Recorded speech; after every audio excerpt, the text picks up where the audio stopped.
Mana regen is effective past 6 kilos. I'm pretty sure.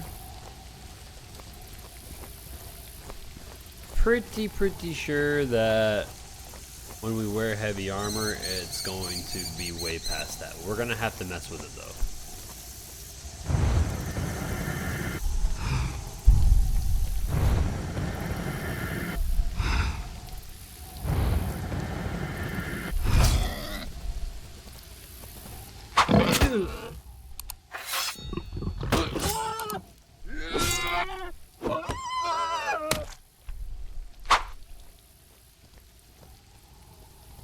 Nice, bro. Look at that mana regen.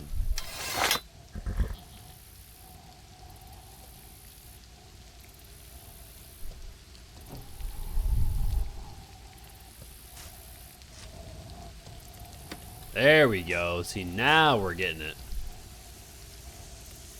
Now we're getting it. Sweet. So, at level 5, I could go ahead and leave Haven. There's just a couple other things that I want to get going. Kind of let sit before we start doing that. No! I also want to try something as far as like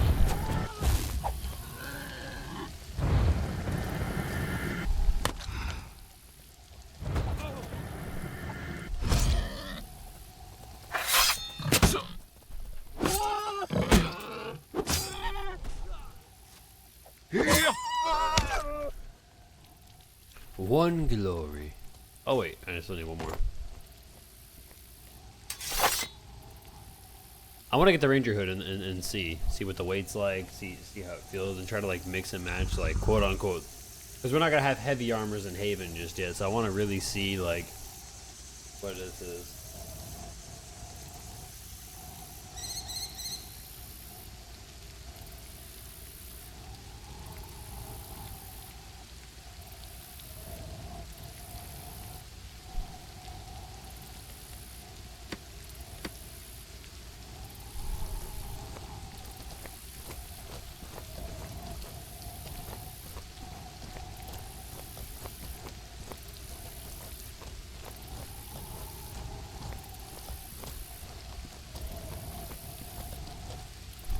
I have V-Sync on? Please tell me no. Don't tell me I'm like goofy.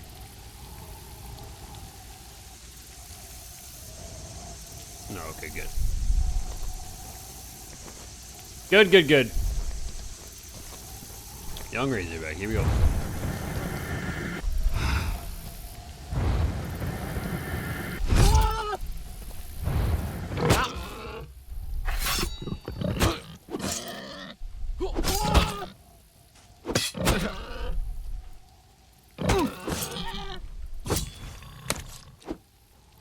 I don't know why I thought it was the second one hitting me.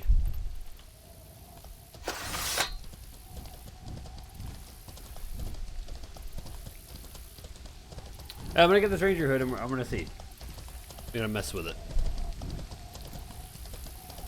Because you never know, like, maybe even for this build, maybe it's like better to go light armor. Let me show you. We might have to do. Please, come again. You gain 60 glory. All I really wanted.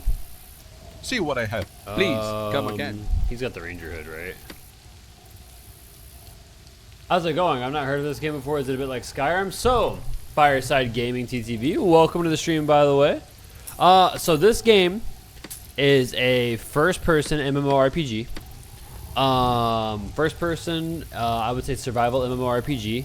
It does have a lot of hints of Skyrim, yes. Well, as far as like the melee combat goes, now, however, with Skyrim, there's a little bit more free-flowing melee combat, but essentially it's the same thing, just a little bit more complex for PvP. But yeah, this is Mortal Online 2. Welcome. That's why you're here. So. Yeah, full loot, I would say hardcore survival MMORPG.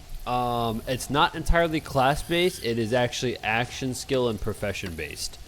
So you pretty much build your character from like the ground up. The only thing that there is separate races, and you have basically race abilities. So if you see any words on my thing, Clade, Clade. Clade is another word for level, so I'm Clade 4 or level 4.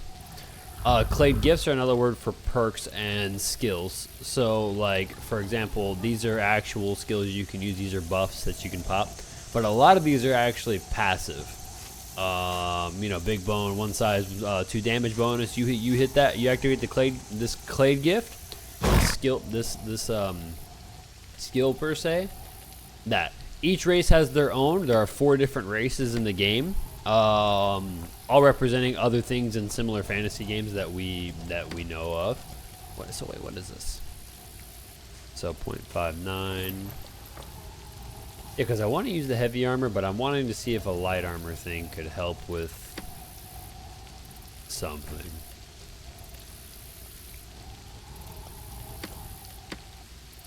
Okay, it sounds like a mix of different games then. It is. So actually this game's been around like super long. So this is 2. Mortal Online 1 I think was around for like 10 years. 10 or 15 years, something like that. So essentially it has a lot of influences of a lot of games. So if you like games like Escape from Tarkov, DayZ,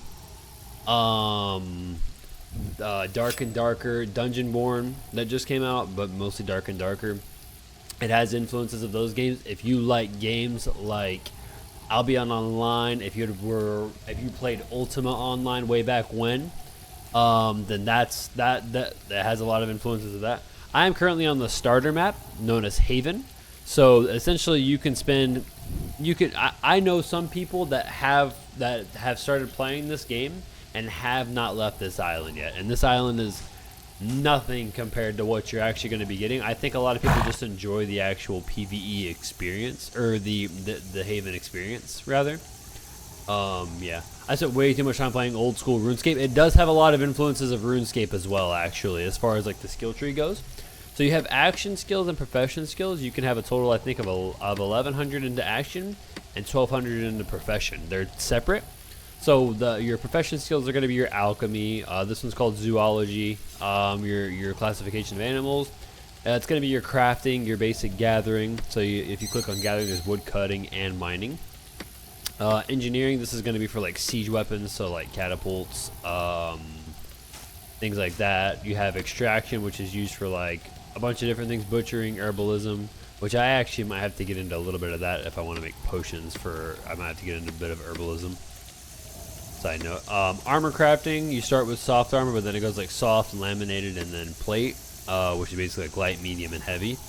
Then you have pet and pet equipment. So it has that kind of like mount and arc sense where you can step into like a beast mastery training thing that they're actually like reworking a lot of it. But yes, there's a lot of influences from a lot of different games. Ooh, siege weapons. This game allows you to do sieges. There can be up to 300 to 400 player versus player Zerg battles. Yes. It is insane. I've seen some videos. I'm telling you right now, if you want to look up there are some videos around. If you want to look up like big player versus player siege, you'll probably see names like Odin Seed, Nightfall, Coalition. A lot of big guilds in this game that are going to that do like huge sieges, and there's like alliances, there's guild politics, so it has that kind of Ark, Rust kind of influence. Oh, Rust is another influence of this game as well. Literally, this is like Rust Skyrim, if you were to think of anything. This is really Rust Skyrim with a little bit of a hardcore twist. Here, I'll show you melee combats. Let's go find some. I'm gonna go accept the bandit quest, and then we'll kind of get rolling on some of that. But you essentially build your character. A lot of these stats have a lot to do with each other. You can't really lose weight, or no, you can lose weight, and you can actually make your character taller or smaller, and it does affect your stats. So if you're taller, you have a little bit more strength and dexterity. If you're shorter, you have a little bit more. You have more dexterity, and you run a little bit. Your actual movement speed is faster. So a lot of things, even your age, your character can age from like I think 18 all the way to like 60 something, and it actually does affect your strength versus your intelligence. So I put my character's age at 36, It was a nice balance of strength, and I wanted to give it a little bit more intelligence because I'm trying to build a Death Knight. Now, this build in particular that I'm going for probably isn't sought after because of how difficult it is and because of how possibly useless it is. But I want to try it. So I do want to get into Necromancy. They have schools of magic. So you have Echomencial, which is your basic forms of magic. You probably have Healing, Purify, Magic Reflect, like your basic support spells here. I'm guessing your Elementalism is going to be your fire, earth, damage spells, things like that. And then you have Necromancy and Spiritism. Necromancy is obviously your basic Necromancy. You know, raise dead, raise minions. There's a bunch of things I haven't seen anybody going down the Necromancy tree. I haven't looked into it. I kind of wanted to figure it out and then ask later. Spiritism has to do with like death and after death and things like that. But yeah, Necromancy seems fun. It does, which is exactly why I'm going for it. Gotta be very careful looking at things while you're trying to walk your horse, because if you're not, you could walk into the mountains just like I did. But you can tame anything. Like there's some people around town right now that are taming pigs, and literally, like you could ride this pig if you really wanted to. It seems a little silly, but it's just one of those things. It's like, oh yeah, like I tamed it, I can ride it. But you have to do that.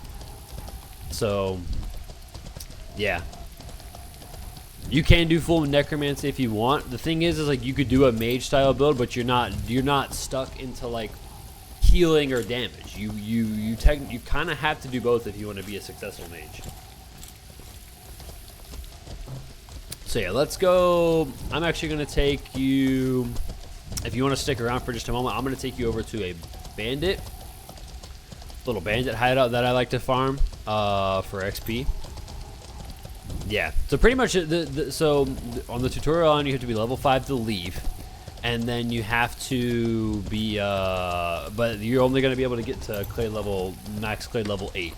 You can only get 8 of these before you can leave. There are two dungeons on the starter map to kind of give you like an early, like a good early feel of what dungeoning is like, and it's so fun, dude. It's so fun. It's good that you have to diversify mages. You do. You have to. I mean, mages have a hard job, and they can be the most squishy. So, you know, if there are, this game really has like rock paper scissors. So you have your basic warrior who's going to do your most damage. That would be like, you know, Thursar or even human style builds. Ogmirs as well. Ogmir and Thursar are kind of like Ogmir is like a dwarven kind of build. Ish. I would say they're the dwarves of this game. Thursars are like a half orcish race. Thursars are currently super strong for melee combat. So if you're into just purely melee combat, Thursar is the way to go. Well, actually, depending on what guild stuff is going on, we might be swapping to our Thursars soon. So yeah. So yeah, so the way you queue up spells, so you literally I have my spell bind to 1, but you need to have these certain things in here to be able to cast your spells. So you can't just go casting spells willy-nilly. You do have like basically ammunition for your spells, and everyone is different. But oops, missed. I hit him for 11. So essentially, so it's directional. So this guy, it's a thrust. You block thrust. It's overhead. You block overhead. Let's see if he does another one. And there's a parry system. So yeah, there's a parry and a block system. Parry is literally entirely timing. It has to be within the thing. So if I hold this block, well, ooh. There are different.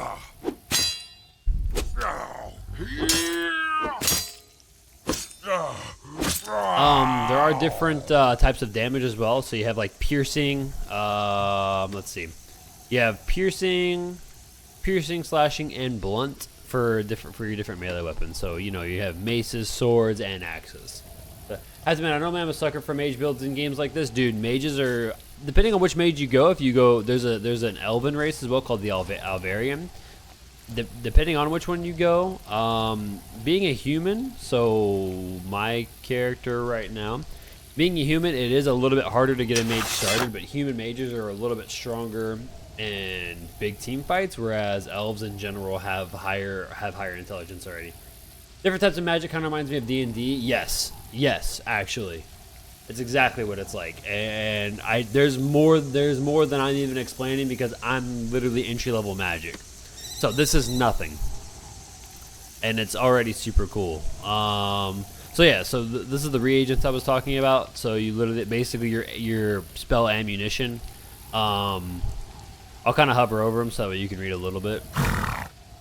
We'll read a little bit of them. So, like, not even kidding you, to like actually boost your spell damage, like early on, you actually cast them on yourself.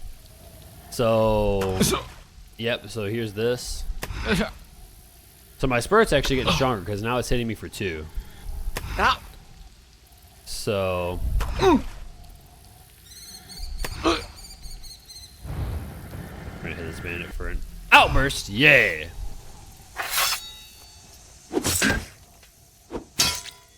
Oh.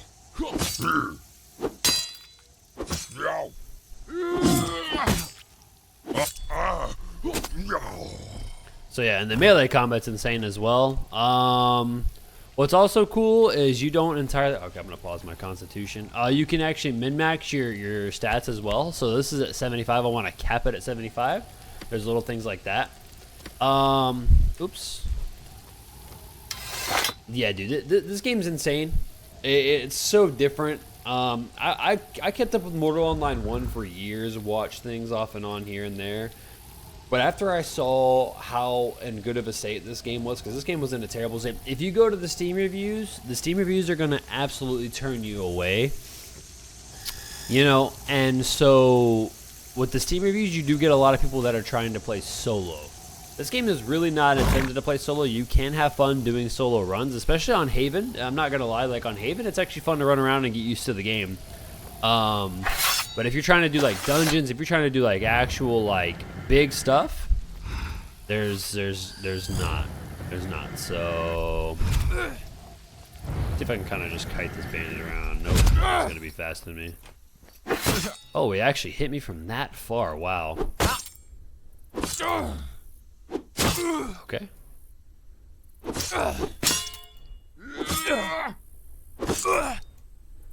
Boom. Yeah. So you have your like basic stuff, and then you have your bandages, potions, alchemy, a bunch of different things. This game has so many different things. There is archery as well. Archery is mainly used for dismounting. It doesn't do that much player damage right now. I think archery is a little underpowered right now. Does it take up a lot of space on PC? Oh, good question. I don't believe so. No. How do I figure this out? Installed files. For me, it's 50 gigs. And you hit that follow button. Appreciate that, my boy. Welcome to the Zamboni house.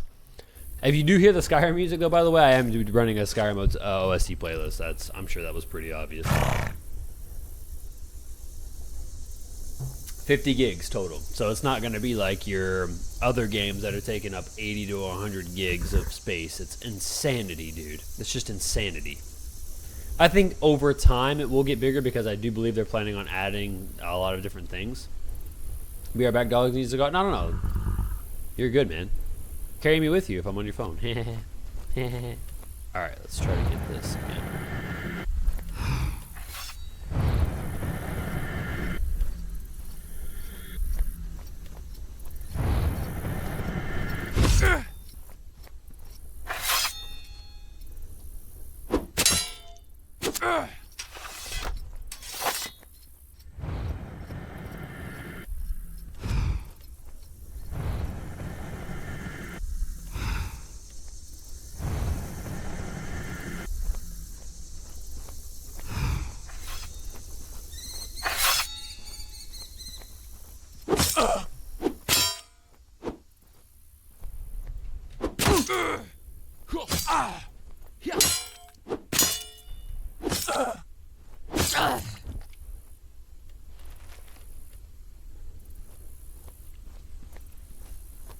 I'm gonna farm till I get Clade 5.